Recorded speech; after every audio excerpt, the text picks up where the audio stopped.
আল্লাহর ওলি মুরিদদের বলছে, বাবা খেও না বাবা, পেশাব সামনে নাই। আর এক মুরিদ যে বিড়ি খেতে পারছে না, আর একজন যায় বললো, ভাই খবর কি? কয় ভাই আমি তো বিড়ি ধরেছি, দেখি হুজুর সামনে। কি করে এটা সম্ভব? একজন মানুষ কতজন মানুষের কাছে যেতে পারে? খাস অলি যিনারা, হক অলি যিনারা, তেনাদের পক্ষে এটা সম্ভব। জোরে পড়ুন সুবহানাল্লাহ। রশিদ আহমেদ গাঙ্গুহি রহমাতুল্লাহ আলাইহি, উজানির পীর, চরমনাই পীর সাহেব হুজুরের পীর, উজানির পীর, ওনার পীর রশিদ আহমেদ গাঙ্গুহি রহমাতুল্লাহ আলাইহি। হুজুর খানকা শরীফে বসা আছে। এমন সময়ে একজন বাবা কানতে কানতে আল্লাহর ওলির দরবারে গিয়ে বলছে, হুজুর গত 3 দিন হয় আমার ছেলেটা প্রতিদিন বাড়ির থেকে মসজিদে গিয়ে নামাজ আদায় করে বাড়ি ফিরে আসে, লেখাপড়া করে আমার ছেলে। আজ 3 দিন আগে সারেন নামাজ মসজিদে আদায় করার পর বাড়ি আসার পথে হঠাৎ করে আর তাকে খুঁজে পাওয়া যাচ্ছে না। ও আল্লাহর ওলি হযরতে বাবা রশিদ আহমেদ গাঙ্গুহি রহমাতুল্লাহ আলাইহি অনেক জায়গা খোঁজাখুঁজি করেছে, আত্মীয় স্বজন বাড়ি সম্ভবত যেখানে যেখানে দেখার দরকার দেখেছে, কিন্তু নাই, কোন জায়গায় আমার ছেলেকে খুঁজে পাওয়া যাচ্ছে না। বাবা হুজুর আমার বাড়িতে কান্নার রোল সৃষ্টি হয়ে গেছে, আমার ছেলেটাকে খুঁজে পাওয়া যায় না। আল্লাহর ওলি আমার সন্তানের জন্য কি কিছু করা যায় না? রশিদ আহমেদ গাঙ্গুহি রহমাতুল্লাহ আলাইহি বলছে, বাবা বসো, এখানে বসো। কি নাম তোমার? তোমার ছেলের নাম কি বাবা? ছেলের নাম শোনার পর গাঙ্গুহি রহমাতুল্লাহ আলাইহি চক্ষুটা বন্ধ করলেন। চক্ষুটা বন্ধ করার পর আল্লাহর ওলি স্থির হয়ে গেলেন। বলছে নরেও না চড়ো না, চুপ মেরে বসে আছে। কিছুক্ষণ পরে আল্লাহর ওলি রশিদ আহমেদ গাঙ্গুহি রহমাতুল্লাহ আলাইহি ওই মুরব্বিকে বলছে, বাবা আপনি বাড়ি চলে যান, বাড়িতে গিয়ে দেখেন আপনার ছেলে বাড়ির মধ্যে এসে গেছে। জোরে পড়ুন সুবহানাল্লাহ।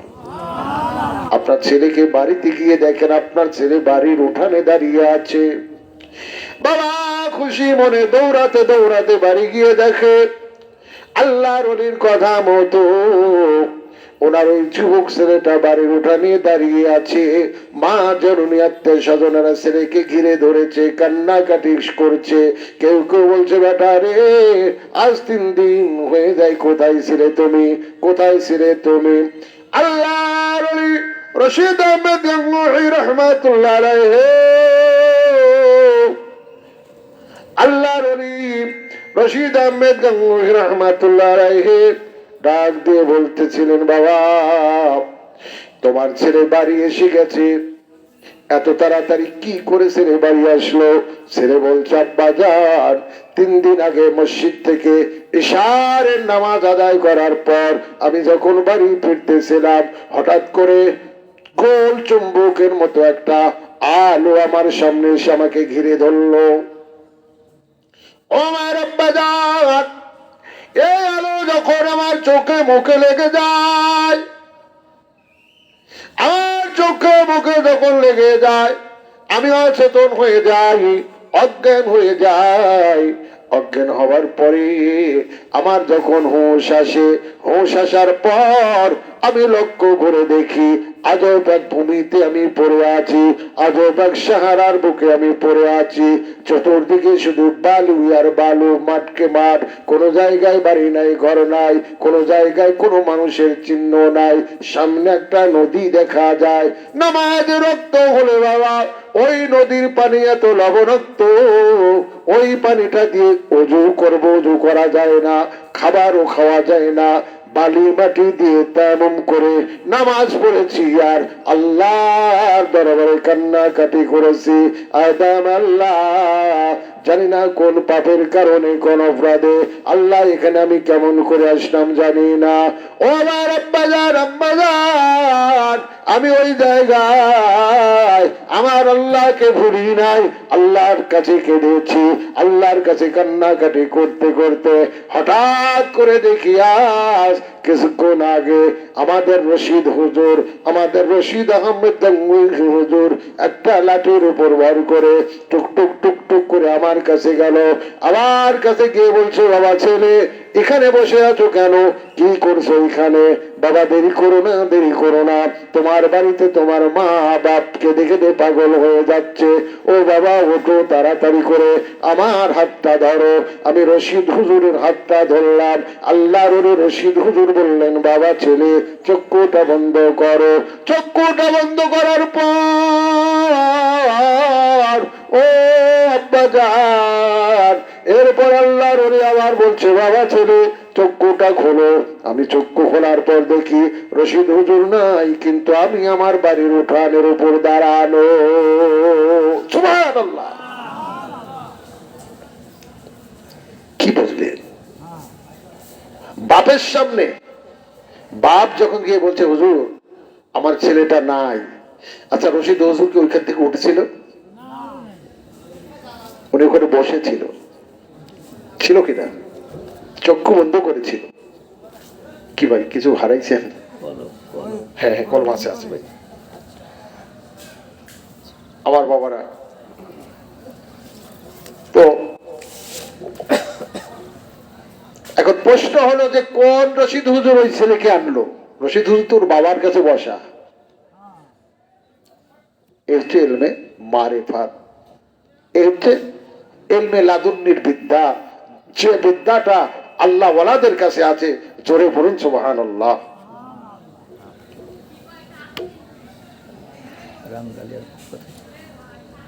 রাঙ্গালিয়ার পক্ষ থেকে মাজার শরীফ নির্মাণের জন্য 10 ব্যাগ সিমেন্ট নির্মাণের সময় প্রদান করা হবে। আশরাফ আলী ভাই বলুন জিন্দাবাদ। নারায়ে তাকবীর। জনাব আশরাফ আলী ভাই বলেন জিন্দাবাদ। খানকা শরীফের পাশে যিনি শুয়ে আছেন, ওনার মাজার শরীফ নির্মাণের জন্য 10 বস্তা সিমেন্ট দেবেন, বলেন মারহাবা। ও আশরাফ ভাই আদায় করে দিবে। আচ্ছা যাই হোক, ওনার মারফতে আমরা পাবো। আল্লাহ পাক ওনার দানকে কবুল করে নেক, পড়ে না আমিন। ভাইরা আমার, আমি যেটা বোঝাতে চাচ্ছি খানকা শরীফ সম্পর্কে, কি খারাপ লাগতেছে আপনাদের? তো খানকাটা আমি বলছি যে এলমে মারেফাত শিক্ষার একটা প্রতিষ্ঠান, একটা মাদ্রাসা, কিন্তু এখানে দরকার একজন আল্লাহওয়ালা লোকের পরিচর্যা করা।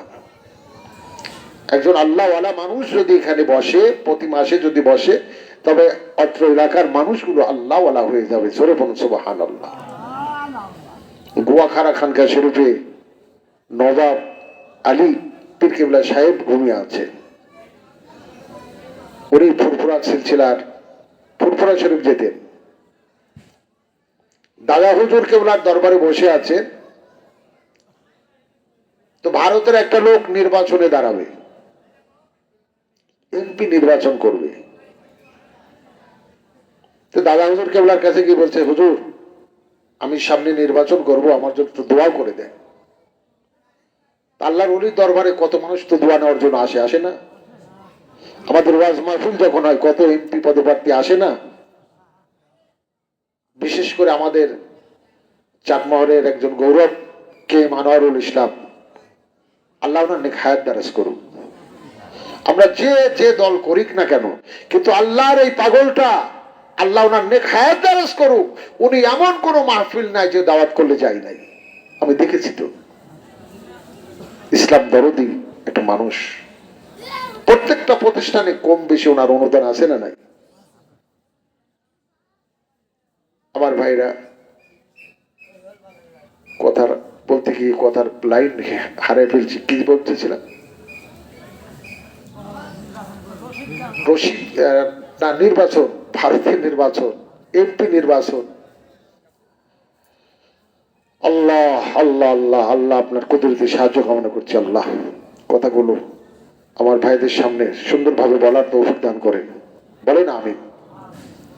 তো দাদা হুজুর কেবলার দরবারে এমপি পদপ্রার্থী গিয়ে দোয়া চাচ্ছে, হুজুর আমার জন্য একটু দোয়া করে দেন। হুজুর বলছে, না বাবা, আজকে তোমার জন্য আমি দোয়া করতে পারবো না। দোয়া করবো ওই যে বসে আছে ওই ছেলেটা, ওই যে ছেলেটা বাংলাদেশ থেকে এসেছে, আবার নবাব আলী, ও দোয়া করবে তোমার জন্য, যাও ওর কাছ থেকে দোয়া নাও। সুবহানাল্লাহ বলে। দেখেন আল্লাহর ওলিদের কি খেয়াল, উনি তো গোলাপ আছে, আর একজনকে গোলাপ বানানোর জন্য বলছে, বাবা আমি আজকে দোয়া করবো না, দোয়া করবো ওই ছেলেটা, যাও ওনার কাছে যাও।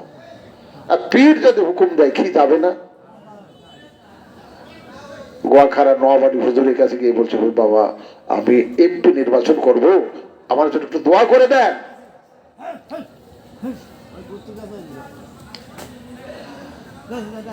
আল্লাহর ওলি নবাব আলী রহমাতুল্লাহ আলাইহ, পীরের হুকুম, পীর বলছে বাবা দোয়া করো, তুমি দোয়া করো। আল্লাহর ওলি হাত তুলে দোয়া করছে, আল্লাহ পাক বেচারা আমার কাছে দোয়া নেওয়ার জন্য পীরের দরবার, আমার পীরের হুকুম, আল্লাহ আমি দোয়া করছি, আল্লাহ আল্লাহ উনি যেন এমপি হয়ে জনগণের খেদমত করতে পারে। জোরে বলুন সুবহানাল্লাহ। দোয়া হয়ে গেল, কিন্তু যিনি দোয়া নেওয়ার জন্য গেছে উনার বিশ্বাস হচ্ছে না। আইলেন পীরের কাছে, পীর এক ছোট্ট একটা মানুষকে দিয়ে দোয়া করলো, এটা কেমন হলো? আবার ঘুরে গেছে পীরের কাছে, হুজুর হুজুর আমি পারবো তো, আসলাম আপনার কাছে এত টাকা পয়সা খরচ করে, হুজুর আমার কাজ হবে তো? আল্লাহর ওলি মুজাদ্দিদুল জামান বলছে যে, বাবা আমি তো এটা বলতে পারবো না, আমি তো এটা বলতে পারবো না বাবা, যে দোয়া করেছে তিনাকে জিজ্ঞাসা করো। নওয়াবাড়ি হুজুরের কাছে লোকটা আবার গেছে, হুজুর, বাবা নওয়াব আলী, জি হুজুর, বাবা কি দোয়া করছো, পারবে তো? সুবহানাল্লাহ বলে, পারবে তো? নওয়াব আলী পীর সাহেব কিবলা রহমাতুল্লাহ আলাইহ বলে, হুজুর পারবে কি পারবে না সেটা আল্লাহ জানে, আপনি জানেন, আমি কি জানি না বাবা, আমি তো দোয়া করিনি, দোয়া করেছো তুমি, তোমাকে বলতে হবে। মুজাদ্দিদুল জামান যখন পাওয়ার দিয়ে বলছে যে, না বাবা তুমি দোয়া করেছো, তোমাকে বলতে হবে পারবে কিনা, দেখো পারবে কিনা। উদ্দেশ্য হচ্ছে যে দাদা হুজুরের একটা ছাত্র, তার ক্ষমতা, তার আল্লাহ কতটুকুন তাকে যোগ্যতা দিয়েছেন এটা বোঝানোর জন্য আল্লাহর ওলি চেষ্টা করছেন। জোরে পড়ুন সুবহানাল্লাহ। বাবা বলো পারবে? আল্লাহর ওলি হযরত নওয়াব আলী পীর কিবলা রাহমাতুল্লাহ আলাইহি চক্ষুটা বন্ধ করলো। চক্ষু বন্ধ করার পর কিছুক্ষণ পরে চক্ষুটা খুলে এমপি পদপ্রার্থীকে বলছে, যা বাবা যান, আল্লাহ চায় তো আপনি এমপি হয়ে যাবেন, আল্লাহ চায় যান। আল্লাহর ওলি মুজাদ্দিদুল জামান ডাক দিয়ে বলছে, বাবা নওয়াব আলী কেমনে বুঝলে উনি এমপি হবে? তুমি যে বলছো তোমার বাড়ি তো বাংলাদেশ, এটা ইন্ডিয়া, ভারত, তুমি তো এমপি বলছো, তুমি তো যাবে চলে, তো এমপি না হতে পারলে তো ধরবে আমাকে, ঠিক কিনা? তো তুমি কেমনে বুঝলে? দেখেন কি হিকমত আল্লাহ ওয়ালার, আল্লাহর ওলির হিকমত দেখে। হযরত নওয়াব আলী হুজুর বলছিল, আল্লাহর ওলি, ও আমার পীর, ও হযরত মুজাদ্দিদুল জামান, ও আল্লাহর ওলি, ও আল্লাহ তাআলার প্রিয় মাহবুব আল্লাহর ওলি মুজাদ্দিদুল জামান রাহমাতুল্লাহ আলাইহি, শুনুন তাহলে, আপনি যখন দোয়া করতে বলেছিলেন আমি দোয়া করেছি, আবার যখন বলেছেন বাবা পারবে কিনা, তখন আমি দেখেছি, আমি চক্ষু বন্ধ করে আমি নওয়াব আলী আল্লাহ তাআলার আরশে মাওলার দিকে ফলো করে দেখি আল্লাহ পাকের আরশে মাওলা পাকে আগামী এমপি নির্বাচনে আল্লাহর এই বান্দার নামটা আল্লাহর আরশে মাওলায় লেখা হয়ে গিয়েছে। এই হচ্ছে অন্তর্চোখ, এটা হচ্ছে অন্তর্চক্ষু। ভাইরা আমার, খানকা শরীফ নিয়ে কিছু আলোচনা করলাম। এই চক্ষু আমার আপনার দরকার আছে না নাই? আল্লাহর ওলি হতে কামেল পাস, টাইটেল পাস, দাওরা পাস দরকার হয় না। আল্লাহর ওলি, ওলি মানে কি জানেন? ওলি শব্দের অর্থ হচ্ছে বন্ধু। কি বলেন? আল্লাহর বন্ধু। ওলি শব্দের অর্থ অভিভাবক, ওলি শব্দের অর্থ গার্জিয়ান, ওলি শব্দের অর্থ বন্ধু। আল্লাহর বন্ধু হতে হলে আল্লাহকে নিয়ে বেশি বেশি সাধনা করতে হবে। কোন পথে? যে পথ রাসূল পাক সাল্লাল্লাহু আলাইহি ওয়াসাল্লাম সাহাবায়ে কেরাম করেছেন, ওই পথ ও মতের উপর আমল করলে আল্লাহ ওয়ালা হয়ে যায়। জোরে পড়ুন সুবহানাল্লাহ। আপনি যদি কোনো ভালো একজন দর্জি হতে চান, তাহলে ভালো কোনো দর্জি মাস্টারের কাছে ঘুরতে হবে, বসতে হবে, উঠা বসা করতে হবে। কামারের কাজ শিখতে চাইলে কোনো ভালো কামার, অভিজ্ঞ কামারের কাছে যেতে হবে। স্বর্ণকার হতে হলে কোন স্বর্ণকারের দোকানে বসা ওঠা করতে হবে। আল্লাহর ওলি হতে হলে, আল্লাহ ওয়ালা হতে হলে আল্লাহর ওলিদের কাছে যেতে হবে। আল্লাহুম্মা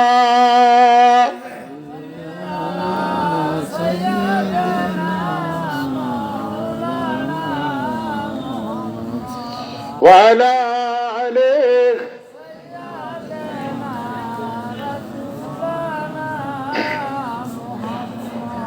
ভাইরা আমার, খারাপ লাগতেছে আপনাদের? আমার ভাইরা উঠে যাচ্ছে, চলে যাচ্ছে। ও আচ্ছা, হ্যাঁ মামা, আমি একটা মাহফিলে রয়েছি, পরে কথা বলি। জাল ছাই রয়েছি, ওয়াজ মাহফিল। আমি আচ্ছা, এখন কি ঝাড়া দেওয়া সম্ভব? আচ্ছা, আমি ওয়াজ করতেছি, পরে আমি ঝাড়া দিয়ে দেবো না, এখান থেকে ঝাড়া দিয়ে দেবো না ইনশাল্লাহ। আচ্ছা ঠিক আছে। তো বাবা, এখন এই খানকা শরীফে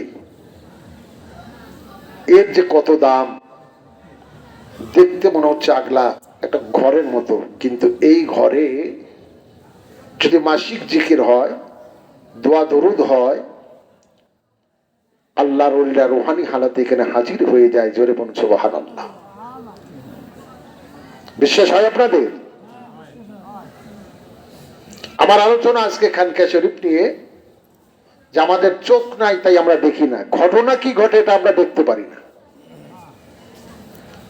হযরতে বরপিস সাহেব আব্দুল কাদের জিলানী রাহমাতুল্লাহ আলাইহি এক মুরিদদের বাড়িতে, বাগদাদের এক বড়লোক বাড়িতে দাওয়াত করেছে। তো দাওয়াত খাওয়ার জন্য আল্লাহর ওলি বরপিস সাহেব আব্দুল কাদের জিলানী রাহমাতুল্লাহ আলাইহি যাবে,